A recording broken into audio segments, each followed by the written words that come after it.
tenemos la troglitazona, pioglitazona, la rosiglitazona y la siglitazona, ¿no? Las más conocidas. Entre las reacciones adversas, retención de líquido con formación de edema. Entonces, nuestro paciente se va a edematizar. ¿Y cuál es el riesgo del edema? Muy aparte de que le duelen las piernitas. Cambio de la osmolaridad. Cambio de la osmolaridad. ¿Y qué consecuencia va a tener en mi paciente? Solo va a estar hinchadito. Vasoconstricción. Aparte, el paciente se va a encharcar. ¿Qué significa? Igual que el líquido en sus piernas, por el líquido en su pulmón. Los pacientes edematizados, paraditos, tienen el edema hasta acá, ¿verdad? Lo haces echar y todo ese líquido se va a ir a la parte posterior y el paciente echado empieza a tener insuficiencia respiratoria. Dicen, no respiro bien de echado y se quiere sentar. Eso se llama encharcamiento. El mismo líquido que está en el cuerpo se va al espacio pleural y no le permite al pulmón expandirse. No es que tenga un derrame pleural, sino que hay mucha cantidad de líquido y el pulmón no puede expandirse como debería. ¿Bien? Entonces siempre tenemos que tener cuidado. Anemia, aumento de peso, ahí está. ¿Y por qué? Lo que viene a ser fracturas osteoporóticas porque hay una disminución de la captación de calcio, sea de vejiga, cáncer de vejiga y riesgo de falla cardíaca. Entonces, si se dan cuenta, las reacciones adversas son mucho más grandes. Por eso les digo, estos medicamentos hay que verlos bien cuando los vamos a utilizar. En contraindicaciones, si tiene algún antecedente de hepatotoxicidad, obviamente hay que ver. No se puede dar diabetes tipo 1, cetoacidosis diabética, obviamente embarazo, lactancia y pediatría, no se puede. Vamos a ver que cuando se utiliza también tenemos que tener bastante cuidado cuando hay ovulación en el periodo fértil de la mujer, porque nos puede dar insuficiencia cardíaca sintomática, osteoporosis y el riesgo de fracturas. Cuando empieza la ovulación tenemos el pico hormonal, que este puede provocar una desregulación o vamos a decir, como si fuese simulando un periodo de lactancia. Todas las mujeres sabemos que en el periodo de lactancia, en la formación de leche, se pierde calcio. Eso no es algo nuevo. Este medicamento suele provocar esa misma pérdida de lo que viene a ser de calcio y hace que haya una osteoporosis. Y si había una osteoporosis de base, incremente más, ¿no? Y el principal riesgo es fractura de cadera, porque es el hueso que se vuelve más poroso.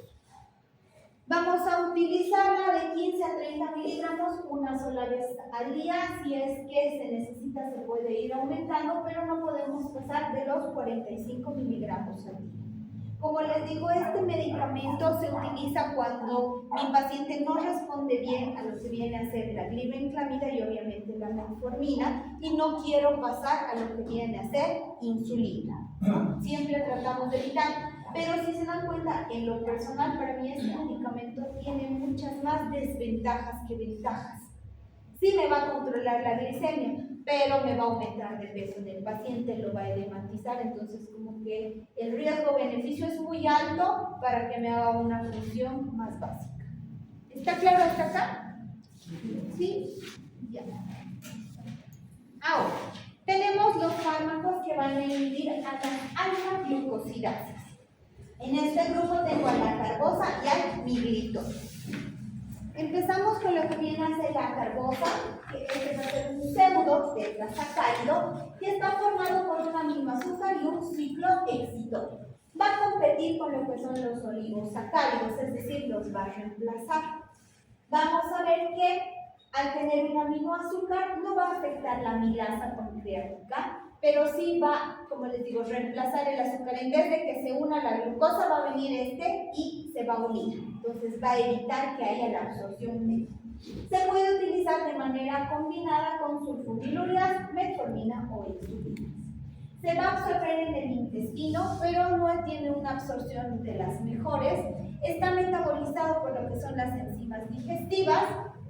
No van a ser eliminados tanto por la parte renal como por la parte intestinal.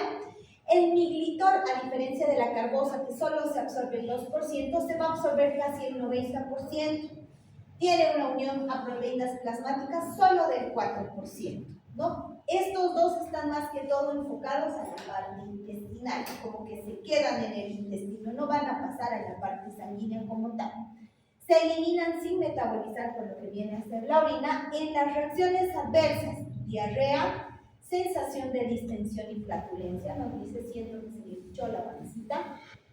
Puede haber aumento de lo que son transaminasas hepáticas y en algunos casos causar ictericia y hepatitis, inflamación hepática y la coloración amarillenta en la piel.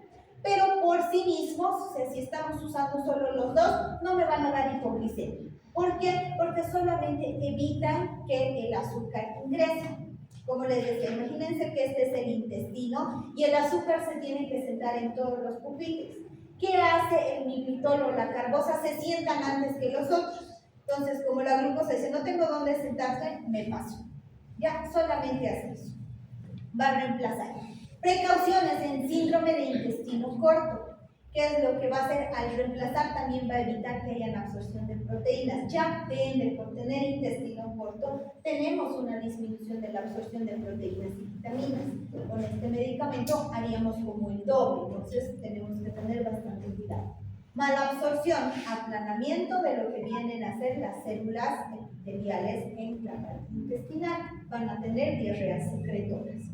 Procesos inflamatorios intestinales, ya sean virales o bacterianos, trastornos hepáticos y está contraindicado en cetoacidosis diabética, pacientes pediátricos, embarazo y lactancia e insuficiencia renal, porque hace su eliminación casi sin biotransformarse por la parte renal, entonces nos provoca una sobrecarga renal.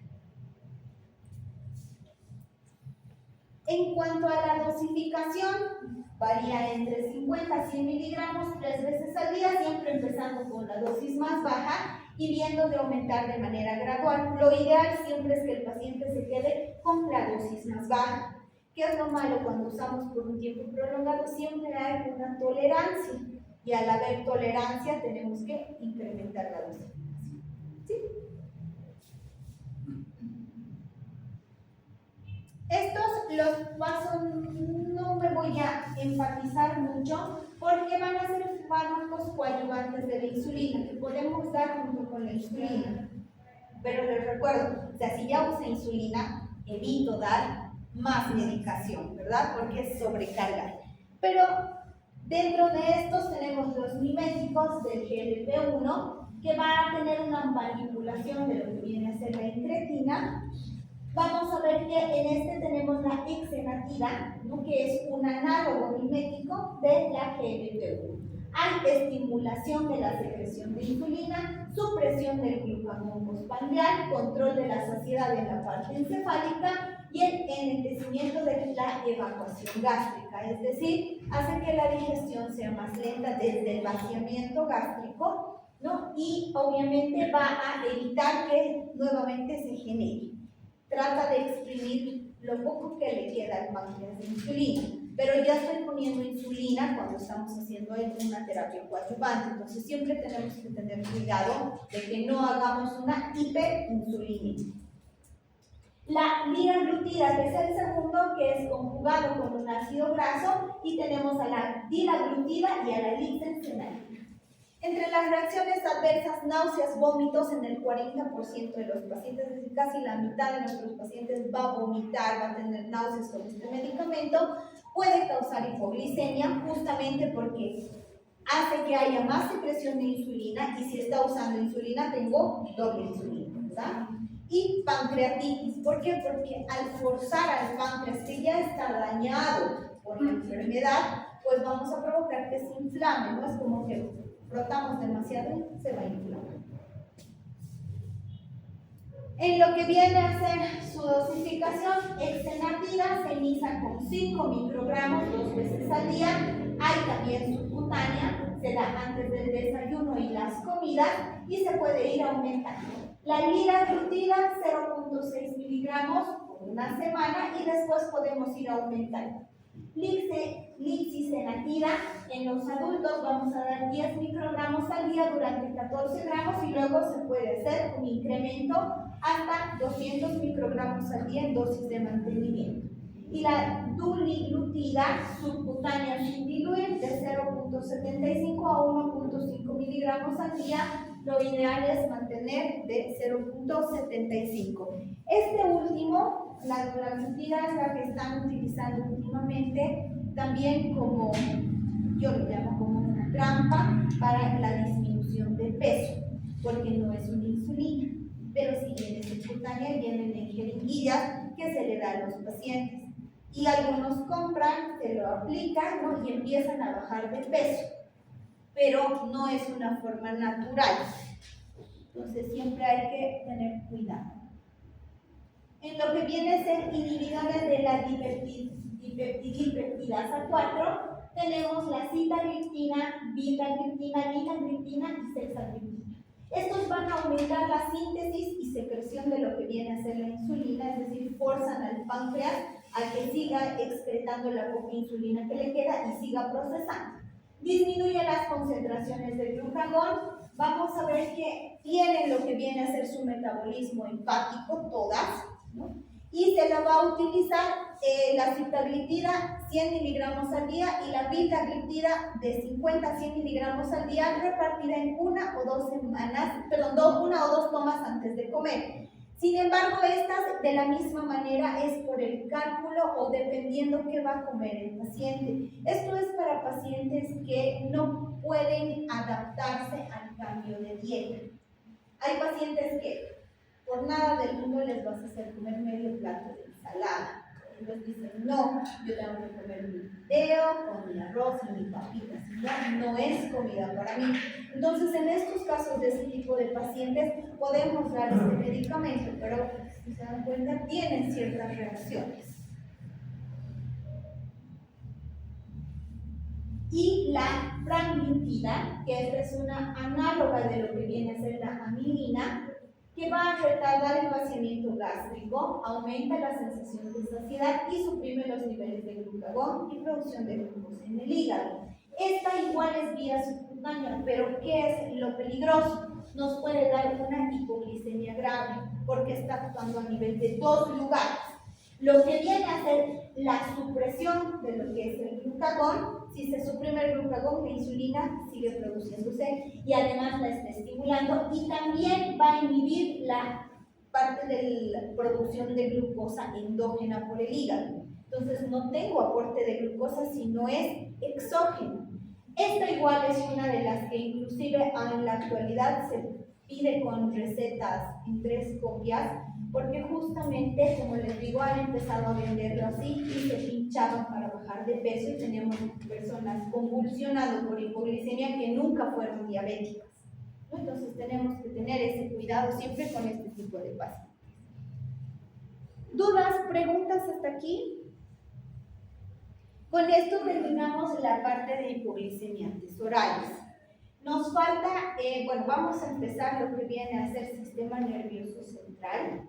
Mañana les voy a dar la primera parte y con eso van a entrar a su examen del jueves y luego continuamos y terminamos sistema nervioso central, alcoholes y demás.